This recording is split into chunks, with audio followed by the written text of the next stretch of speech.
Anirudham Nirpadam Mukshedam Shashvatam Nikastam Yesham Sasam Kastam Deva Datam Avaram. No, that everyone. Good morning. Um, so uh, for today's session, we're going to discuss uh, this topic uh, from the Lamrim text. It's called um, the optimum human rebirth. How to identify what sets apart our rebirth. Uh, yeah, as you know, we sentient beings are born in different kinds of realms. But what sets apart human rebirth from as compared to other rebirths? So we're going to study that. In the last session, we discovered some uh, part of the preliminaries that are identified in the Lambda text. Specifically, we had looked at the seven-limbed prayer, and we had looked at uh, the seven limbs extensively. Actually, that session, that part of the text is followed by the part that deals with how to rely on a spiritual guru. So maybe we can come back to that session later. Uh, um, for today's session, I thought we'll focus on this subject because it's a theme that we kind of use quite extensively in our meditations and in setting our motivation for the session. So before we proceed, let's just calm ourselves, just still our minds, and set a proper motivation for the session.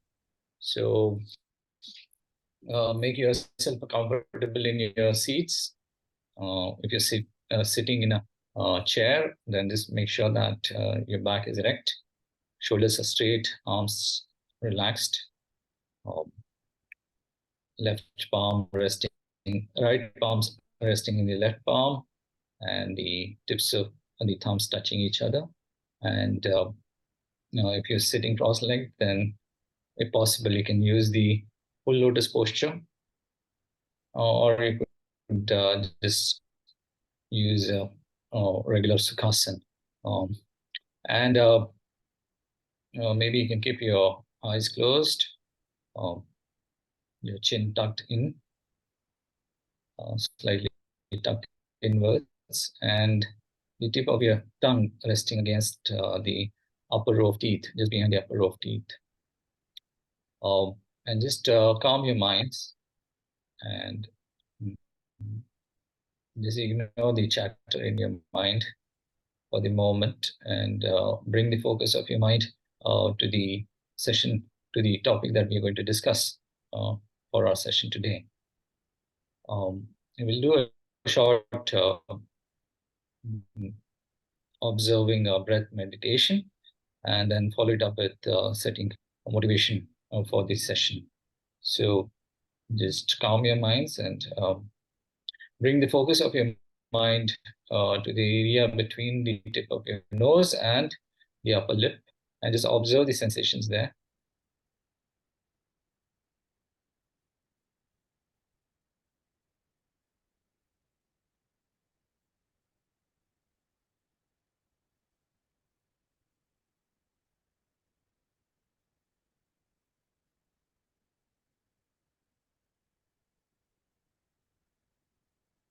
Now turn the focus of your mind to your in-breath. Uh, just observe which nostril the in-breath passes through, which nostril you breathe in through, and observe the sensations that you experience uh, inside that nostril, the pressure, the temperature, whatever it is. Just observe the sensations that you experience there.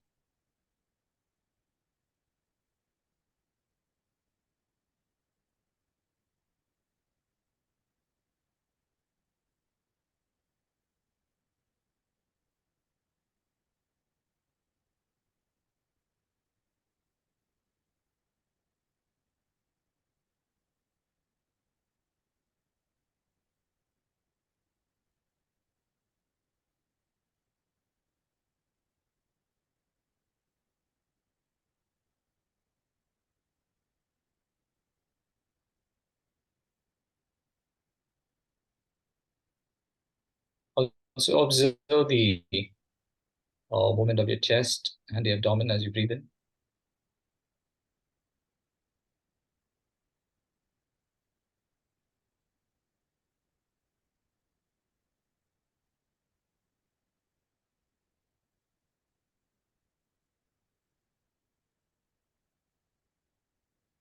Now turn the focus of your mind to your out breath.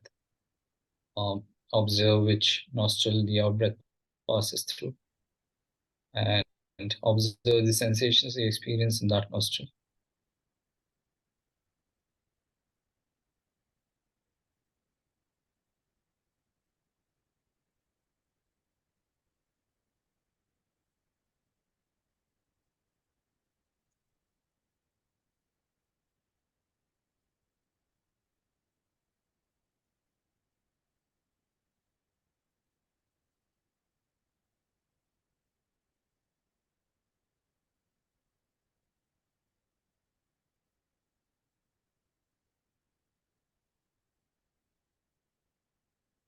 So observe the movement of your chest and abdomen as you breathe out.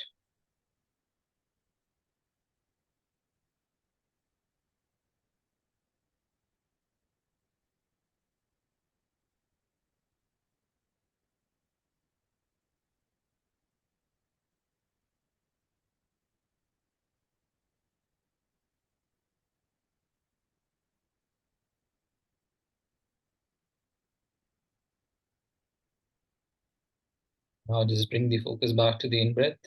Count it as 1, and the out-breath as 2, and count the in-breath and the out-breath till 11.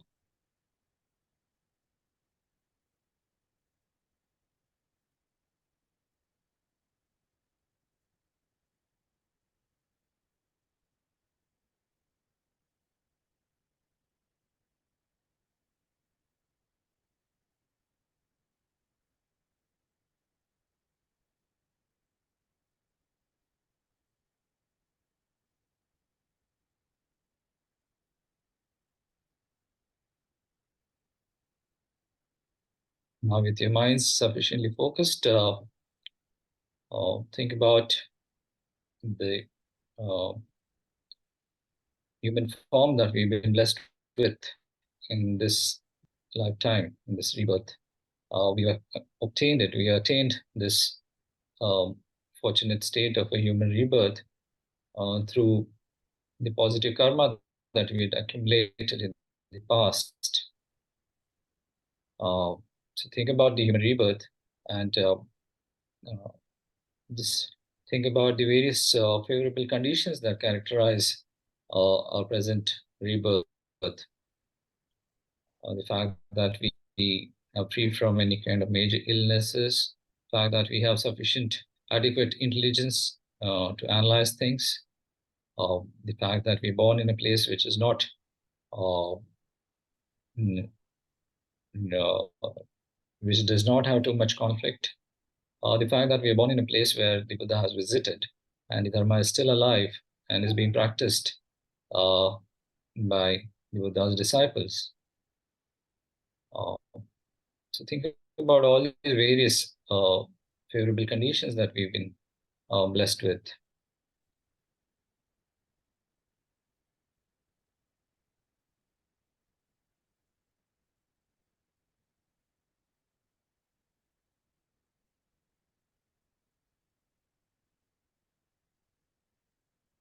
Once you realize that these favorable conditions they can be taken away from you, a life uh, can be terminated, and it can be terminated at any time.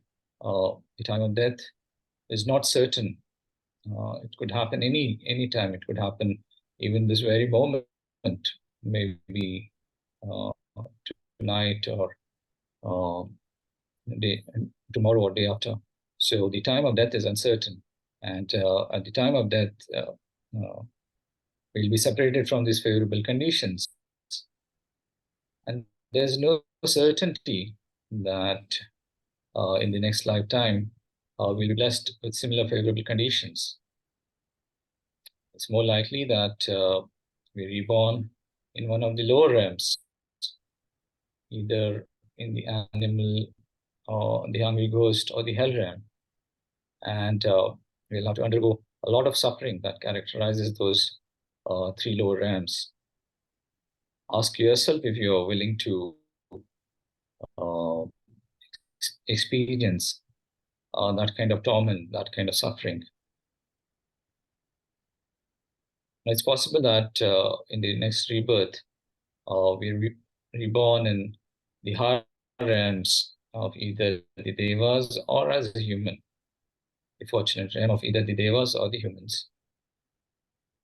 But even the rebirth in the higher realms, whether it's the deva realms or the human realm, is characterized by a lot of suffering. So there's suffering of illnesses, there's suffering of aging, uh, there's a lot of anxiety that we experience through all kinds of unfavorable experiences that we have. So there's a lot of suffering that we experience even in the higher realms. And once we exhaust the karma that sustains our lives in the higher realms, inevitably we'll fall back in one of the lower realms and then have to experience the suffering of the lower realms again. So this cycle will keep repeating, and we've taken countless rebirths in the lower realms. And in spite of our efforts in the past, uh, we've not been able to uh, release ourselves from this cycle of suffering.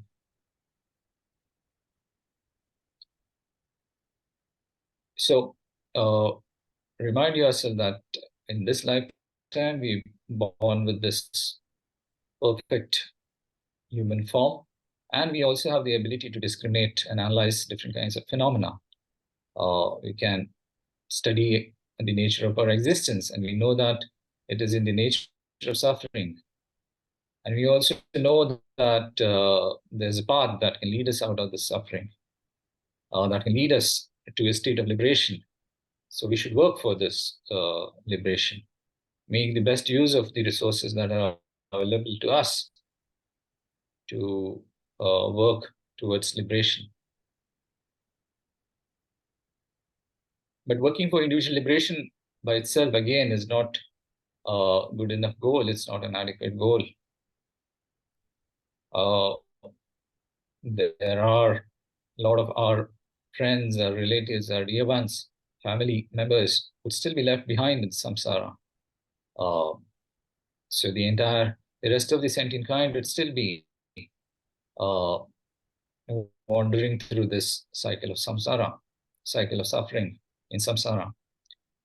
So we should work towards attaining a state which can uh, provide us with the capacity to work for the liberation of other sentient beings also, along with the liberation of one's own self.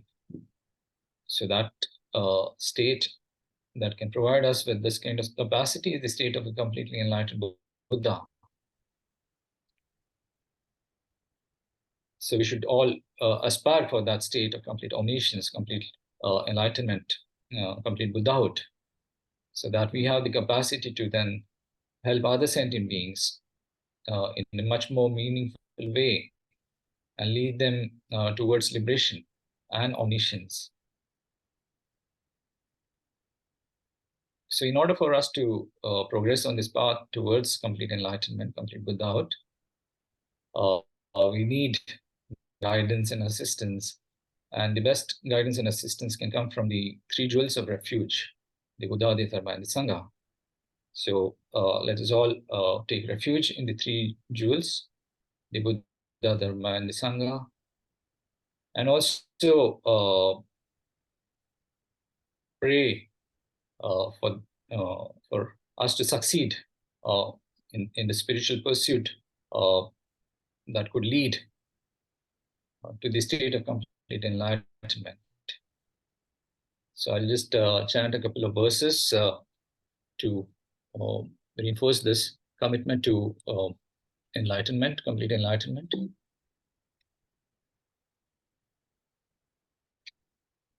So first verse is talking about the precious human rebirth. These are verses from practice called Guru Puja. So realizing how this body of liberties and endowments is found but once is difficult to obtain and is easily lost. I seek your blessings, my gurus, to partake of its essence, make it worthwhile and not be distracted by the meaningless affairs of this life. Violently tossed amidst waves of delusion and karma, plagued by hordes of watery denizens, the three kinds of suffering, the suffering of suffering, the suffering of change, and the all-pervasive conditioned suffering. I seek your blessings, my gurus, to develop an intense longing to be free from this monstrous ocean of boundless and vicious existence. Let's also recite the Bodhicitta prayer. So I go for refuge until I'm enlightened to the three jewels of refuge, to the Buddha, the Dharma, and the Supreme Assembly. By my practice of giving and other perfections, the perfection of ethical discipline, the perfection of patience, perseverance, meditative stabilization, and wisdom. So by my practice of all these 6 perfections, may I become a completely enlightened Buddha to benefit all sentient beings. Okay, so with that Bodhicitta prayer, we've set a good motivation for our session. So we'll just try and identify which part of the text today's discussion is part of. So as you're aware, the Lamrim text has 4 major sections. We are currently discussing the 4th section, the sequence in which disciples are to be taught the actual instructions. In our previous session, we were discussing the 3rd part, the right way to teach and listen to this Dharma, where we saw a few preliminary practices. And then in the last session, we studied the 7 prayer, which is part of the preparatory rites that we need to engage in before we proceed with our meditation practice. So the sequence in which disciples are to be taught the actual instructions, this has 2 parts.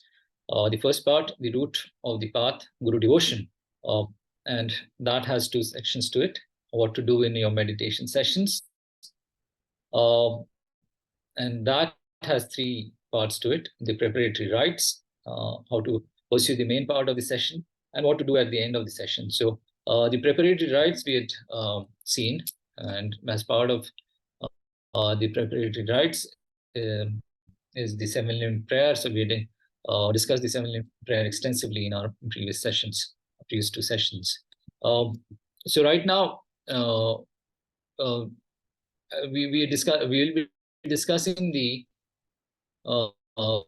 section which deals with this second part, the stages on how to train the mind after you have begun to rely on a spiritual guru.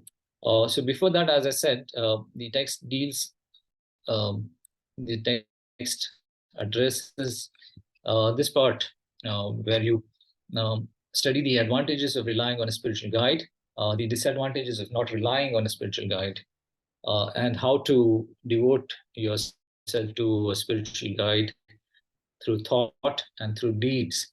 So that part maybe will come and revisit it later. For the moment, we'll just skip a step and deal with this section. The sequence in which disciples are to be taught the actual instructions. The second part of that section, the stages on how to train the mind after one has begun to rely on a spiritual guide or spiritual guru.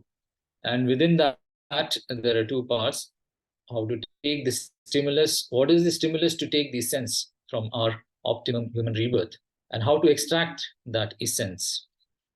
So the stimulus to take the essence from our optimum rebirth, optimum human rebirth, and that has 3 sections to it: identifying the optimum human rebirth, thinking about the great benefits of the human rebirth, and thinking about how difficult it is to acquire human rebirth.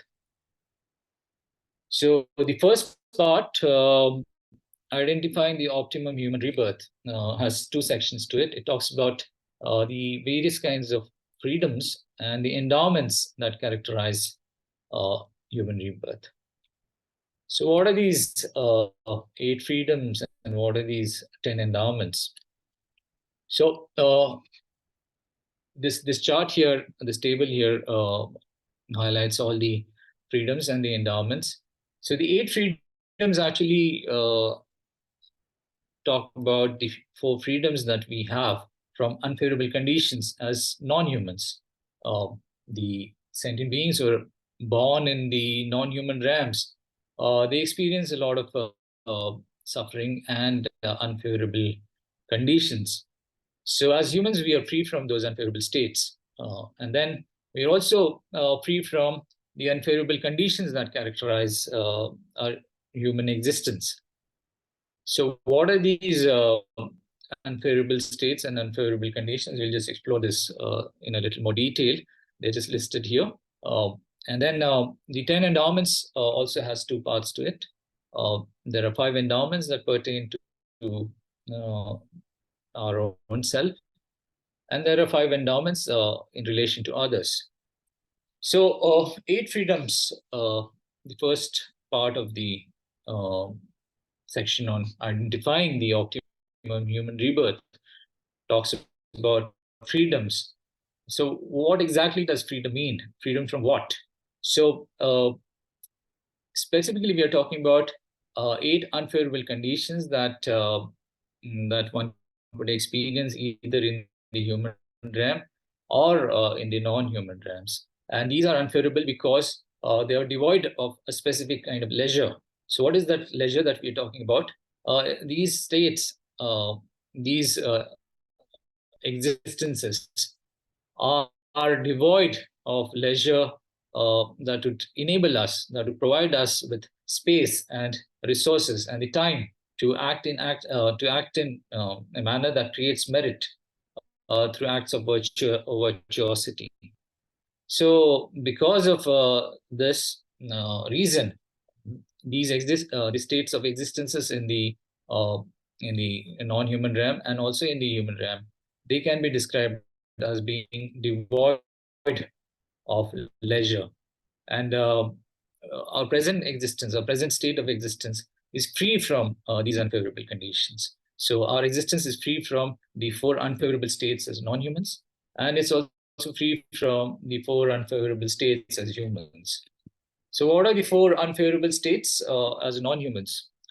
Non-humans, as you know, there are 5 different kinds of sentient beings. The hell beings, hungry ghosts, animals, humans, and gods. Within the gods, there are 2 categories: the gods and demigods. So the lower realm beings and the hell beings and the beings and the hungry ghosts and the animals in the animal realm, they experience a lot of suffering. Our subsequent sessions will actually explore what are the specific kinds of suffering that we can experience, that we will experience if we are born in the lower realms. But what we have right here is just a summary of some of the suffering that we could experience if we are reborn in the lower realms. So if you're reborn in the lower realms, specifically in the hell realm, there are different kinds of hells. There are what is called the hot hells and the cold hells. So there are 8 different kinds of hot hells, and there are 8 different kinds of cold hells. And then there are also what is called the surrounding hells and the outer hells. So there's immense kind of suffering that one experiences, specifically through the heat that one has to bear and the cold that one has to bear in these realms, the hell realms. So there's a lot of this kind of suffering and through heat and through cold. And there's other kinds of suffering. Your bodies are constantly kind of tormented, tortured, cut. They're beaten up. So there's a lot of physical suffering that one has to experience in the lower realms, in the hell realms, whether it's the hot hells or the cold hells. And because you're constantly experiencing this suffering, and the suffering is unbearable, your minds are forever kind of filled or occupied, preoccupied with suffering. So there's no space at all to think about acting in a virtuous manner to accumulate some merit. So that is what describes our existence in the hell realms. Similarly, if you're born as a hungry ghosts are characterized by this constant uh, desire for food and water because they're constantly hungry and thirsty. And we know from our experience also that if you're hungry or thirsty, the only thing that our mind is consumed with is where I can get food from, where I can get something to drink from. Uh, eh, and in the Hungry Ghost Ram, and that is a constant that describes your existence in those realms. So you're forever hungry, you're forever thirsty. You don't get any kind of food, and you have like enormous stomachs. So there's no way you can fill up your stomach. So you're forever kind of hungry. And when you're consumed with this thought that where I'm going to get my food from, where I'm going to get my drink from, uh, there's no space again you would have, mental space that you would have to think about virtue and how to act in how to kind of engage in acts of virtue to accumulate merit. Uh, Similarly, if you're talking about rebirth in the animal realms, the animal realms are beings in the animal realms are characterized by lack of intelligence. Uh, so stupidity in the animal realms, uh, it's again a feature of that realm. Stupidity, I'm sure. I hope there are no. I mean, this does not offend anyone, but if there are any, uh, is there anyone in the audience who is an animal activist? I'm sure but they would find this a little difficult to kind of accept. Uh, of course, there are animals who are quite perceptive and very communicative and all that. I mean, they exhibit a different kind of abilities, intelligence. But here, what we are talking about is a specific kind of intelligence which enables us to discriminate different kinds of phenomena, enables us to kind of identify what is suffering, what is happiness. And that kind of capacity is probably not there with the animals. So this is a characteristic of the existence, the state of existence in the animal realm. There's complete lack of intelligence to discriminate the different kinds of phenomena. And in the god realms also, the beings who are born in the god realms, they're kind of perpetually engrossed in experience of pleasure. So there's no will to receive any kind of dharma, to engage in any kind of virtuous activity. You're forever kind of consumed with experiencing pleasure. There's no suffering that you experience there, physical suffering that you experience there. So there's no incentive, so to say, to act in a manner that postpones the engagement with pleasure and temporarily, at least temporarily, dedicates your resources to creating some sort of merit through virtuous activities. So the god realms, the deva realms are characterized by being engrossed in pleasure perpetually, and hence there's very little will to practice dharma. So as humans, we are free from all these four unfavorable conditions, unfavorable states.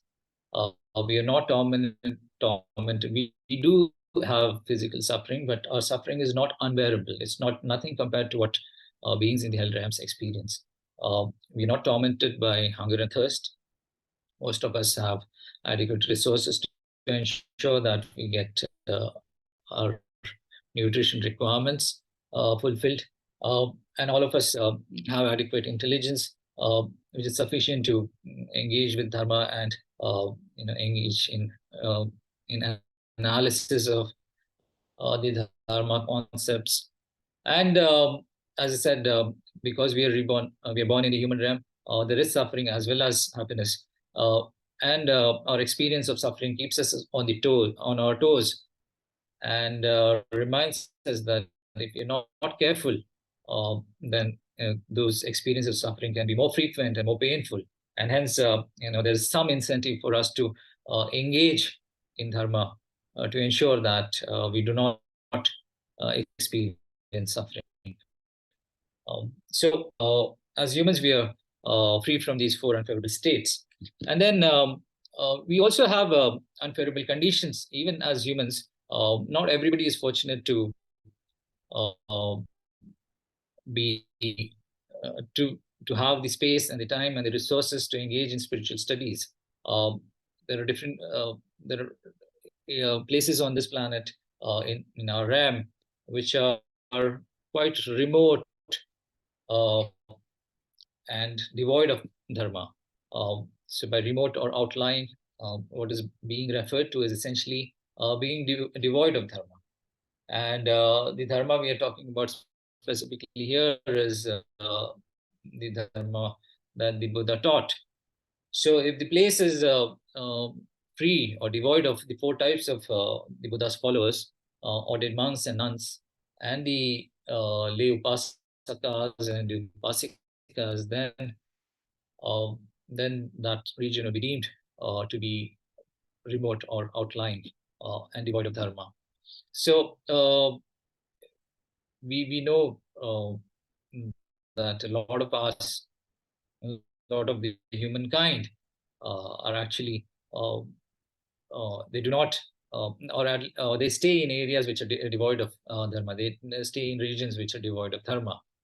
Uh, uh, or we could be born in a place where the Buddha has not visited. Uh, so if the Buddha has not visited that place, now here we are talking about different time. In our time, of course, the Buddha has visited this planet, this realm, and he's taught the doctrine. But it's possible that we are born in a time where the Buddha has not visited the human realm, and in that case, that region at that time would lack the victor's doctrine, would lack the dharma that the Buddha has preached, and hence we would not know how to practice the dharma. Uh, then there's also the possibility that we could be born in with inadequate faculties or an unclear mind. So we could have some physical condition which compromises our ability to um, study and engage with the dharma, or we could have dull minds which prevent us from analyzing the concepts that the scriptures talk about, the dharma concepts that the scriptures talk about. So if we are born with these kind of conditions, then we will either not understand the real purpose, the real intent of dharma, or we'll just go through the motions and just mechanically practice it, not practice it properly. So that's another unfavorable condition. And then we could be born with wrong views. So we have this very strong karma, maybe uh, which challenges the dharma concepts that the Buddha has preached. It could be in the nature of challenging the theory of cause and effect that the Buddha has taught, which is the foundation for our spiritual practice. So if you do not believe in the law of cause and effect, then you do not have the necessary conviction to not engage in non-virtuous acts, because non-virtuous acts become the cause for you to experience suffering in the future. So anybody who has uh, these kind of wrong views that there's no law of karma, there's no law of cause and effect, or somebody who has doubts that there are no former or future lives. If that is the case, then that person would not have sufficient faith in the dharma. That person would not feel sufficiently driven to engage with dharma. So, in our present state, we are all free of all these unfavorable conditions. We are free from the unfavorable state of being born in a place which is devoid of dharma. We are free from the unfavorable state of being born in a time when the Buddha has not visited our realm. We are free from the unfavorable condition of being born with inadequate faculties or an unclear mind, and we are free from being born with wrong views like not accepting the law of karma, or not accepting former and future lives, or misconceiving the three jewels. So we are free from these four unfavorable states as humans. So there are four freedom from the four unfavorable states as humans, and there are the four freedoms from the four unfavorable states as non-humans. So that makes it 8 freedoms. And there are 10 different endowments. What are the 10 endowments that characterize our present existence? So there are 5 personal endowments and 5 endowments in relation to others. So what are the 5 personal endowments? The first one is that we have this human form, the human body, and the mind with adequate intelligence. So being born as human, it provides us with the resources which we can use to engage in different kinds of practices that can benefit us in our future rebirths. So human form is superior to the other migrations because it has enormous potential for carrying out different practices that can benefit in our future rebirths. Just recollect from our previous discussions that as humans, the human form provides us with the potential of engaging in practice so that we can attain higher rebirths in either the God realms or the human realm, preventing rebirth in the lower realms, rebirth in the higher realms. Then it provides us with the possibility of complete liberation from the cycle of suffering in samsara. It provides it with the potential to to attain the state of a completely enlightened Buddha. It also provides us with the chance to practice the path of Tantra so that we can attain the state of a completely enlightened Buddha in a single lifetime. And it also provides us with the opportunity to engage in practices and prayers that can enable us take rebirth in one of the pure Buddha fields, Buddha lands, where we can then accelerate our spiritual studies. So all these are possible because we are born as a human. And then we are born in a central land, not in some far away outlying region where the dharma is still present and is practiced by the 4 types of the followers of the Buddha. So what are the 4 types of followers?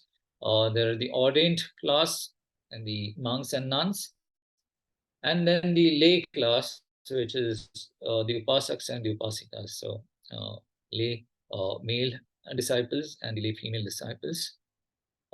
And our the planet that we are on, and this is planet that the Buddha visited and is under the influence of his doctrine right now. And then we are also born with adequate faculties. So we have fully functional sense organs, and we also have other physical faculties, fully developed faculties. And we may have a slight kind of illnesses every now and then, but as far as the main faculties, the physical organs, the sense organs go, they're completely functional and not compromised. So we are born with adequate faculties, and we are not burdened by the 5 inexpiable heinous sins. So what are these heinous sins that are being spoken about here? killing one's father, killing one's mother, killing an arhant or a foe destroyer, um, with bad intention, causing a Buddha to bleed, uh, and then creating divisions in the spiritual sangha, in the spiritual community. So if you engage in any of these actions, then it creates enormous negative karma, uh, and the effect of this karma uh, ripens immediately in the next lifetime through rebirth in one of the hell realms. So we are not burdened by any of these five inexpiable heinous sins, and we have enduring faith in the Tripitaka, or the three baskets of teachings that the Buddha gave. So we have faith in his teachings on ethical discipline, which is part of his Vinaya teachings, or the Tripitaka has three baskets. So the first basket is the basket of the Sutra teaching. The second basket is the basket of Vinaya teachings, and the third basket is the teaching on the Abhidharma.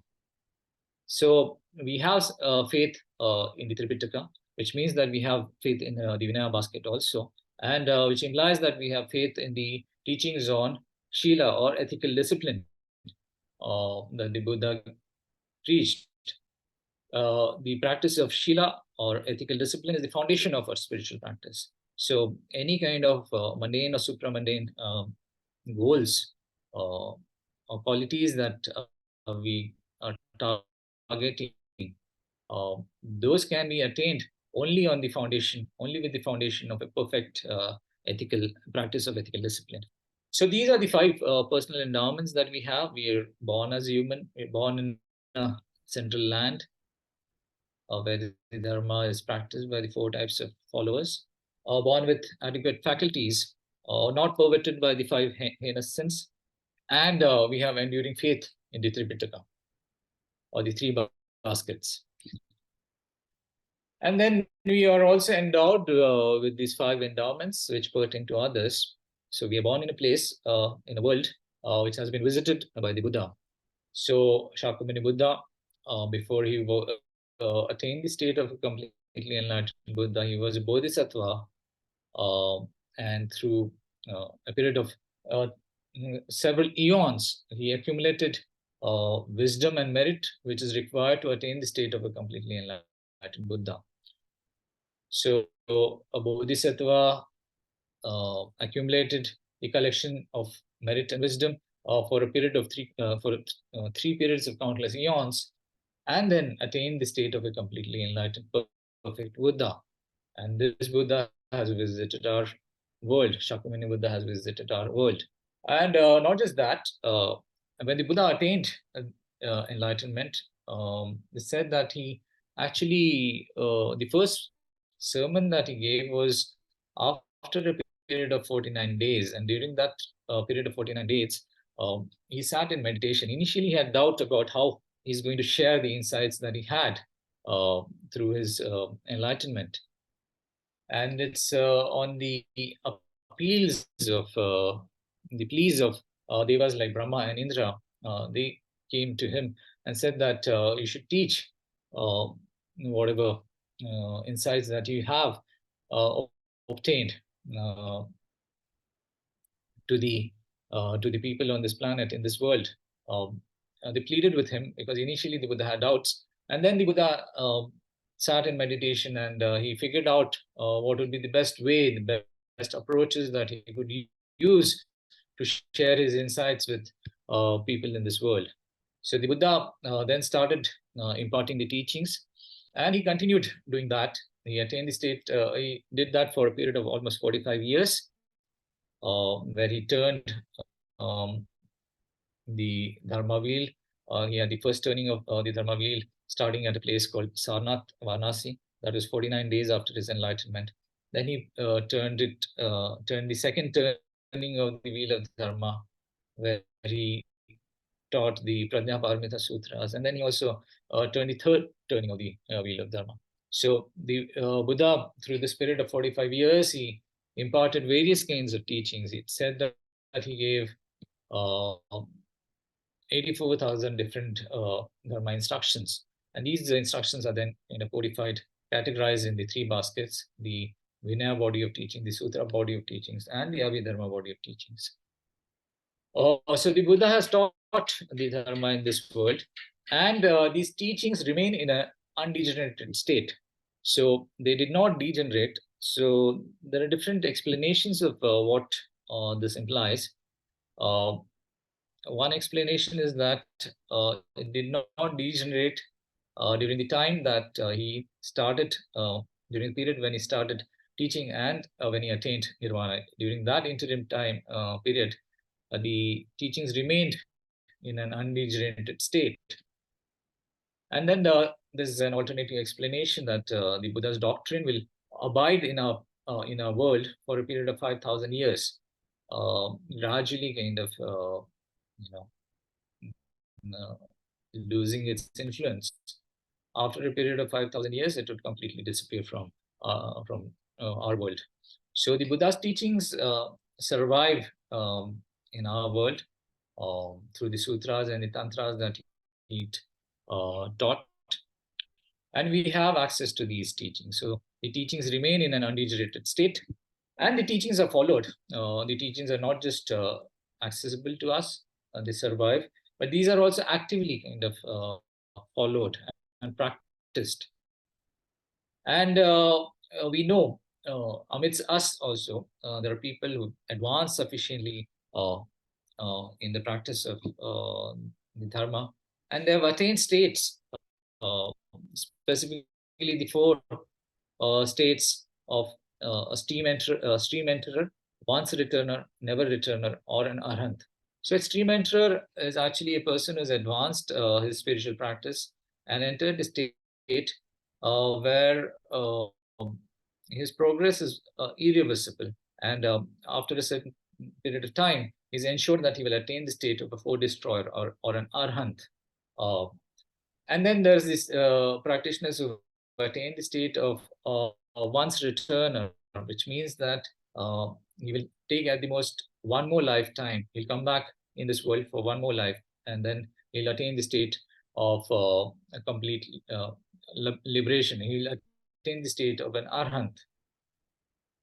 And then there's the category of never returners. So this would be their final lifetime, and they will attain the state of liberation in this lifetime itself. And of course, there are practitioners who attain the state of liberation. So they are called arhants. Um, this would they've already attained the state, and they're kind of abiding in that state in this lifetime also, in the present lifetime itself. So amidst us, there are practitioners who've attained these kind of states. There are stream enterers, there are once returners, never returners, or even arhants. So the teachings are followed, and practitioners who follow the Buddha's teachings have attained this state.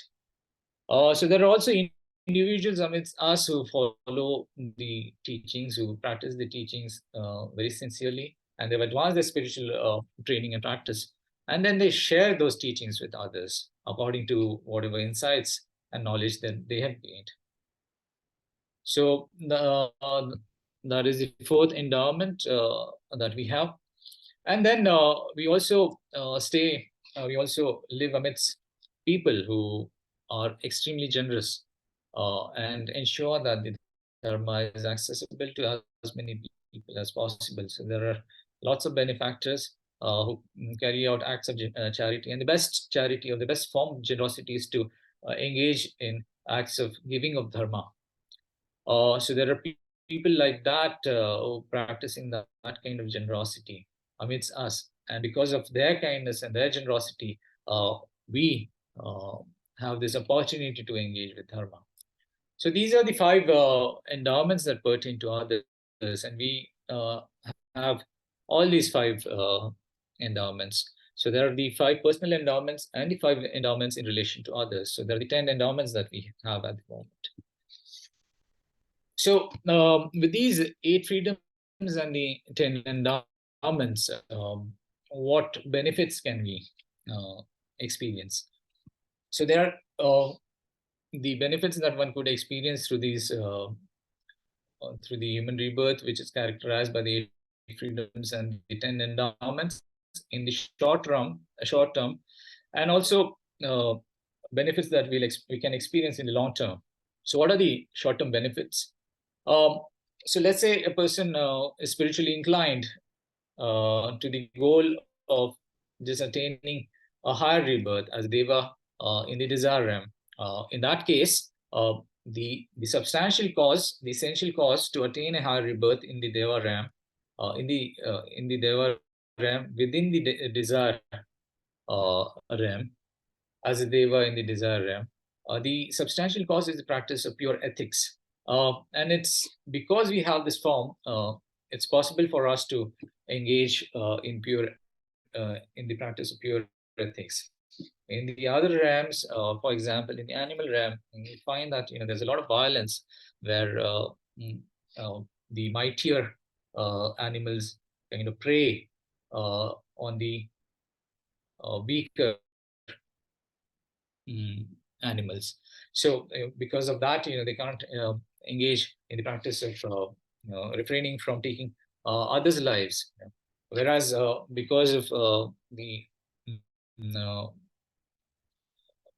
access to dharma that we have, and because some of you might have actually even taken vows. Through the practice of those vows, one of the vows is to refrain from taking another sentient being's life.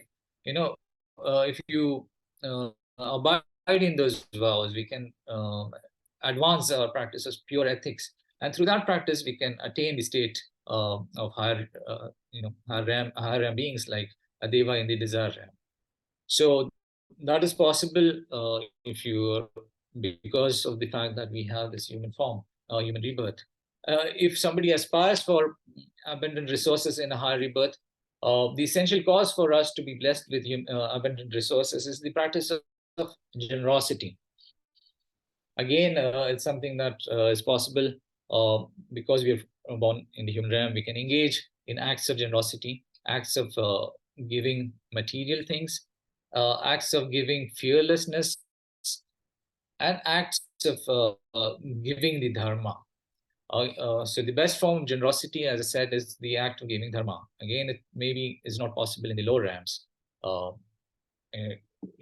You're tormented with suffering in the hell realms or the hungry ghost realm or the animal realm. There's very little opportunity for beings in those realms to engage in acts of generosity. So as a human, we have more opportunity to practice generosity, and because of practice of generosity, we can be blessed with abundant resources in the future rebirths. If we want to be born amidst a group of friends, to be surrounded by magnificent retinue, the essential practice, the essential cause would be the practice of patience. Again, it's possible because we're born in the human realm, so we can engage in the practice of patience, uh, and disregarding any kind of harm that could come to us through other sentient beings. Again, it's possible because we can analyze the effect of engaging in acts of retaliation if somebody provokes you. Um, and because we are aware of the negativity that it creates, the negative karma that such kind of retaliation can create, we refrain from those kind of actions, and we engage in the practice of patience. And that practice of patience can become a cause for us to have to be surrounded by friends and followers in our future lifetimes. If one aspires for rebirth as a Brahma in the form realms, so there's the desire RAM, there's the form RAM, and the formless RAM. So beings in the planes in the form RAM are called Brahmas. So if you aspire for rebirth as a Brahma, then you need to uh, practice meditative stabilization. You need to engage in the practice of different kinds of samadhis, and that's possible again if you because we are born as humans. So the essential cause to be born as Brahma is the practice of meditative stabilization, and that is possible because we have this human form. Um, if we aspire for rebirth in the pure lands like Sukhavati or Abhirati, pure Buddha lands, It happens, this essential cause is a combination of the above practices and specific prayers for rebirth in the pure lands. Again, our human rebirth makes this possible. So these are some of the benefits that we could have in the short term because of the fact that we have this human form. In the long term, if we seek liberation from samsara, what is the substantial cause that creates the right conditions for us to be liberated from samsara? The essential cause or the substantial cause is an attitude of renunciation. Renunciation from samsara. So, if you generate an attitude where we have this attitude of renunciation, spontaneous renunciation in our mind streams, day and night. You're not attached to the uh, to the external world and to the samsara, and you want to kind of renounce it. If that attitude is spontaneous and it abides in our mind stream day and night, and at that state, if that state has been obtained, then we have said that it is said that we've attained, entered the paths. So, as you know, there are different kinds of paths through which one needs to progress to attain the state of complete enlightenment. So there's path of accumulation, path of preparation, path of seeing, path of meditation, and the path of no more learning.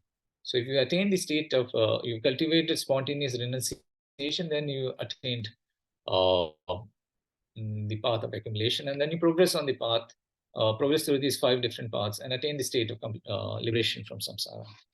So that's possible because we have human rebirth, cultivation of bodhicitta. Again, it's very difficult for a hell being to cultivate this attitude of attitude that aspires for complete enlightenment for the sake of benefiting all sentient beings. A person who is in the hell realm, it would be impossible for him to kind of think about anything other than the suffering that he is experiencing. So, in the human realm, it is possible for us to practice this, cultivate the attitude of bodhicitta. The essential cause for cultivating bodhicitta is compassion. It's difficult to generate great compassion in any of the other realms. For example, in the Deva realm, uh, the being who is born in the Deva realm does not experience any kind of suffering, physical suffering, or the suffering of change. So because he's separated from suffering, he is not aware of suffering. Um, in order for you to attain, cultivate great compassion, you need to have some understanding of your own suffering and the suffering that other sentient beings experience. And then you cultivate this wish that may all sentient beings be free from suffering and its causes. And that is what is called compassion. Now, if you don't understand the concept of suffering, then it's impossible for you to generate compassion. But in the human realm, you do have experiences of suffering and happiness, and because of this familiarity with compassion, with suffering, you can cultivate compassion. So that's possible in the human realm. It's also, if somebody is targeting complete enlightenment, because we are born in this form, this specific kind of physical form, this is amenable to, this facilitates the practice of Tantra, and through the practice of Tantra, you can attain the state of a completely enlightened Buddha in one lifetime, in this very body. So that's also possible in the human realm. So these are all the benefits that one could experience in the long term as humans. Um, we also need to be aware of how difficult it is to obtain human rebirth. Um, so, this kind of fully endowed human rebirth, which is free from all the unfavorable conditions, that has come about because of this enormous positive karma that we've created in the past. So our human rebirth right now is the result for all the merit that we accumulated in the past and all the prayers that we've made in the past. So we've been rewarded because of all that merit through this human form. Now, if we were born in the lower realms, it would be impossible for us to kind of, not impossible, it's extremely difficult for you to exit that cycle of suffering. So because you're kind of forever consumed with suffering, there's very little opportunity for you to create the cause to be reborn in the higher realms. So you're just creating the causes to be reborn again in the lower realms, and you keep kind of circling back there, wandering endlessly in the lower realms. So in the lower realms, we do not have even the slightest kind of virtue. We do not have the opportunity to create even the slightest virtue in the form of faith or wisdom or renunciation. And all we do is we engage in acts of attachment, we engage in acts of hostility. And because of these are afflictions, so we engage in only afflicted actions. And because of afflicted actions, we create only negative karma that keeps us trapped in the lower realms. And we spend an enormously long amount of time in the lower realms. Also, by nature, we know that there are very few beings who practice virtue. Mostly, we tend to kind of engage in acts of non-virtue. So fewer beings engage in practice of virtue. Many more kind of engage in the practice of non-virtue. Among the 6 kinds of rebirth, there are generally very few beings who are human. So as a percentage of the total number of sentient beings, if we were to compute, I don't know, we can attribute a percentage to it, but the percentage is bound to be very low. There are fewer hungry ghosts than hell beings. So hell beings are the most in terms of numbers. There are fewer hungry beings. Even fewer are the animals. And even in the animal realm, you'll find that those who abide on land, there are far fewer than those that abide in the vast oceans. So there are fewer land animals than marine animals. Or even among human rebirths, it's extremely rare to be born during a period which is called as an eon illumination. So it's an eon or a period of time when the Buddha has visited the world. We could be born in one of the darker ages when the Buddha has not visited the world. So, all these kind of reasons make a completely endowed human rebirth exceptionally rare. By nature, it is very rare.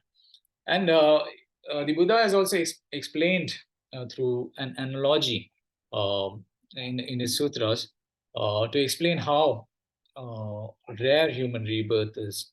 So he talks about an example where there's a yoke, an iron ring, floating on the surface of an ocean, being thrown about here and there by the waves of the ocean.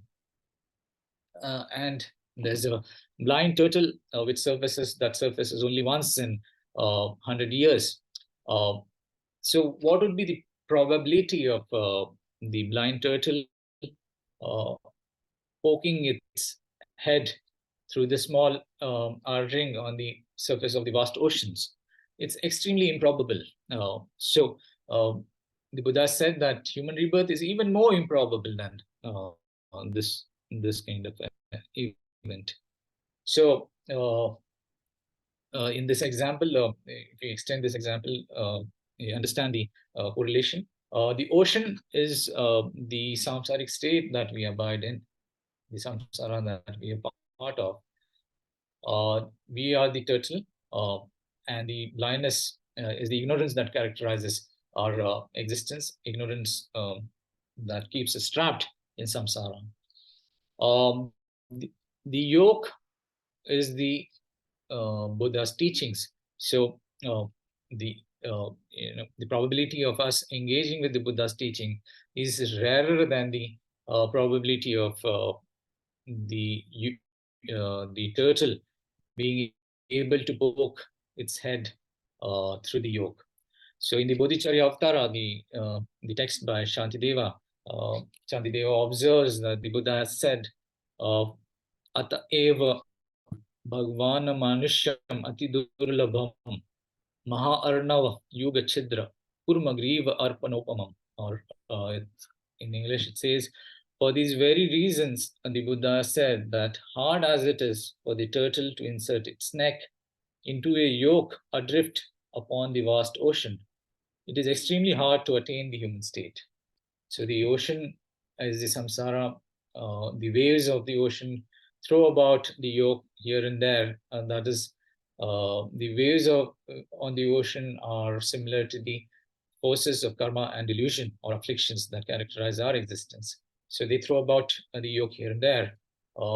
Since our existence is also characterized by afflictions and karma, uh, the yoke of Buddha's teachings is not constantly accessible to us. Sometimes we may have the positive karma to engage with the Buddha's teachings, but more often than not, we do not have that good karma. So, through this analogy, the uh, the exceptionally rare nature of human birth and human rebirth is explained. So keeping all these factors in mind, one needs to then cultivate qualified desire to take complete advantage, full advantage of this human rebirth that we have, which is blessed with the freedoms and endowments. So, I think we're out of time. Maybe we'll continue on this discussion in our subsequent sessions. We'll pause here. So before we end our session, we'll was planning to do a short meditation, but maybe in the next session, I'm going to talk about follow up this discussion on optimum human rebirth with the discussion on death and impermanence, and then we'll do that meditation at the end of the next session. So let's just do a short dedication. So this was the meditation that I was planning to do, but maybe we'll postpone it, do it in the next session.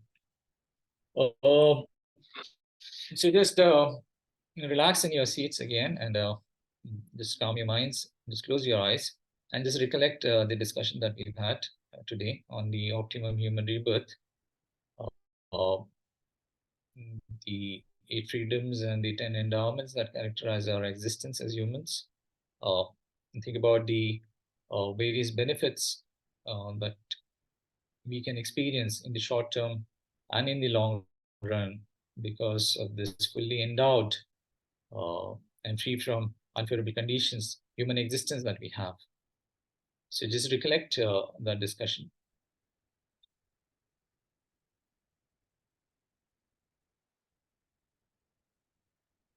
And then rejoice in the fact that you've invested some time in uh, being part of this discussion, and be certain that we created some merit through this action, and let's just dedicate that merit. So due to the merits of these virtuous actions, may I quickly attain the state of a completely enlightened Buddha and lead all sentient beings without exception into that enlightened state. May the supreme jewel Bodhicitta that does not arise and grow, and may that which has arisen not diminish but increase more and more. Okay, we'll stop here. Namo Buddha. Thank you. Enjoy the rest of your day. Thank you for your time and patience.